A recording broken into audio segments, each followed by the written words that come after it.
Hello everyone, welcome to my channel. Keep it simple but significant. I am your host Sasi. Let's start today's discussion. The Right of the Person with Disabilities Act was passed in which year? तो right of the Person with Disability Act जो है वो किस year में पास हुआ था? तो ये पास हुआ था 2016 में और it was passed to fulfill the obligation of the United Nations Convention on the Right of the Person with Disabilities. Okay और इंडिया ने इस कन्वेंशन को रेटिफाइड किया था 2007 में. In which year the Indian Forest Service was established as the third All India Services? तो Indian forest service जो है इस्टेब्लिश हुआ था as a third all India services किस ईयर में? तो ये हुआ था 1966 में. Answer is A. All India services are those services which are common to both the central and the state governments. As per the Supreme Court guidelines, what category of the petitions are to be entertained as the public interest litigation? तो कौन सी petitions होती हैं, कौन सी category की जिसको entertain किया जाता है as a public interest litigation? तो इनमें से देखिए neglected children, petition from the riot victims, petition against harassment by the police, ये सारी चीज़ें इसके अंतर्गत आती हैं. So the answer is D, all of the above. इसके अलावा बॉन्डेड लेबर मैटर्स भी इसके अंतर्गत आते हैं. Petition from the jails complaining of harassment, ये सब भी आता है. ओके एनवायरमेंटल पॉल्यूशन के लिए जो पिटिशंस होती हैं ये सब भी इसके अंतर्गत आता है और फैमिली पेंशन का भी इसके अंतर्गत आता है.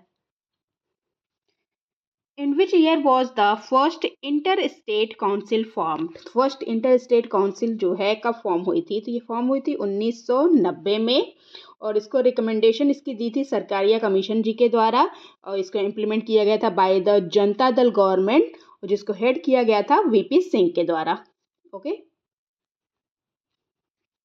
Which article of the Indian Constitution enumerate the residuary power of the legislation?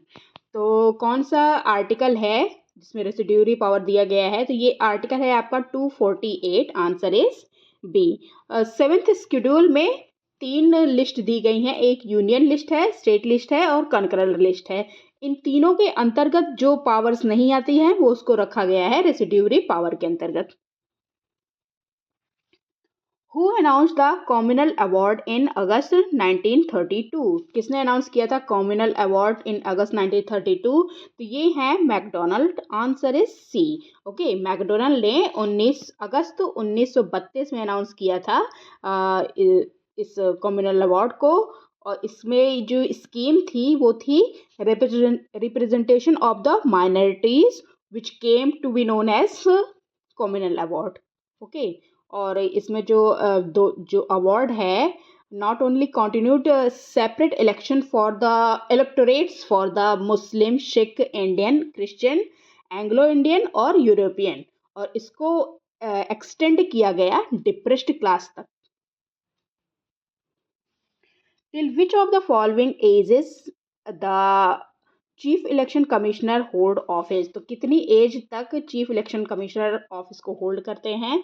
तो ये है इनकी age 65 years. Answer is B. Okay the term of the office of the election chief election commissioner and other election commissioner is 6 year. 6 year तक करेंगे या उनकी as 65 years की हो जाए तब तक ये ऑफिस को रखेंगे. Which of the following president of India had shortest tenure? Shortest tenure किस प्रेसिडेंट का था? तो ये थे Zakir Hussain. Answer is B. Okay 13 मई 1967 को इन्होंने प्रेसिडेंट के पद पर बैठे और 3 मई 1969 तक ये पद पर रहे. ओके 13 मई 1967 से 3 मई 1969 तक ये अपने प्रेसिडेंट के पद पर रहे थे. Okay how many former president have been awarded Bharat Ratna till now? कितने प्रेसिडेंट रह चुके हैं जिनको अब तक भारत रत्न मिला है? तो 6 प्रेसिडेंट रह चुके हैं। Answer is B. और कौन कौन? Sarvepalli Radhakrishna, Rajendra Prasad, Zakir Hussain, APJ Abdul Kalam, VV Giri, Pranab Mukherjee. इन 6 लोगों को अब तक मिला है Bharat Ratna. Okay. Which of the following provisions of the Constitution did not come into force on November 26, 1949? नवंबर 26, 1949 को कौन सा इनमें से है जो फोर्स में नहीं आया था?